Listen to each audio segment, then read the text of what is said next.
सांगा पुढे सांगा असं हलवायचा थेंब टाकताना हळूवार टाकायचे. थेंबाथेंबाने एका वेळी एक थेंब अभिकारक होतात. या अभिकारक ओतल्यामुळे पाण्याच्या नमुन्याचा रंग सुरुवातीला वाईन रेड होईल, परंतु शेवटी तो निळा होईल. आता H2 बॉटल घ्यायची आणि ते थेंब टाकलीस तर मोजायचं. तर सुरुवातीला रंग कसा होईल? Bottle Wine green. बॉटलचं ते हे दाखवा ना भैया. Wine red. आणि नंतर कोणता होईल? बॉटलचं ते हां टाका. हे थेंब मोजायचे ना. किती टाकायचं? एक एक थेंब टाकून थोडंसं हलवायचं, शेक करायचं. टाका टाका हां टाका. मोजा फक्त. सुरुवातीला रंग कसा होईल? 4 झाले. किती टाकायचे तर किती टाकायचे ते थोडा झालं जांभळा, लाईट जांभळा होता. थेंब किती झाला का? टाकायचे तर? हां, किती थेंब मोजायचे. चार. हां पुढे आला. कलर चेंज होता. आता कलर बदलेपर्यंत निळा टाकायचं. होईल दिसतो, निळा. निळा कलर येईपर्यंत परत टाकायचं. हां हलवा. 2-2 थेंब टाकून मोजा किती टाकायले. हां टाका.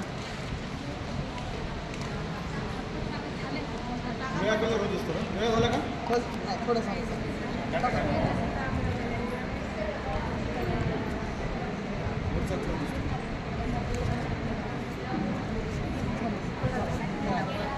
वरचा थर दिसायला का? थोडं टाकू. वरचा थर बघा तुम्ही त्याच्यामध्ये दिसतो. वर बघा, खालून नाही दिसत.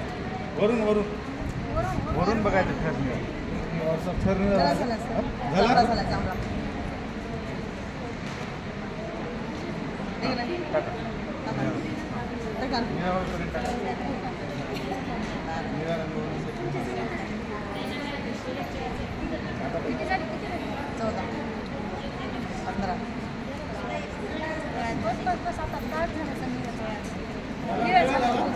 झाला का? हां. आपल्याला कसा पाहिजे? 16 हां. वाचा ते 15 ने गुणा. निळा रंग होण्यासाठी वापरलेल्या थेंबाची संख्या मोजा आणि घटक 15 ने गुणाकार करा. आणि PPA मध्ये CaCO3 म्हणून CaCO3 म्हणून एकूण हायड्रोजन हार्डनेस जाणून घ्या. आता याला काय करायचं? कलर निळा होईपर्यंत जेवढे आपण थेंब टाकले तेवढे मोजायचे. तेवढे गुणिले 15 न गुणाकार करायचे.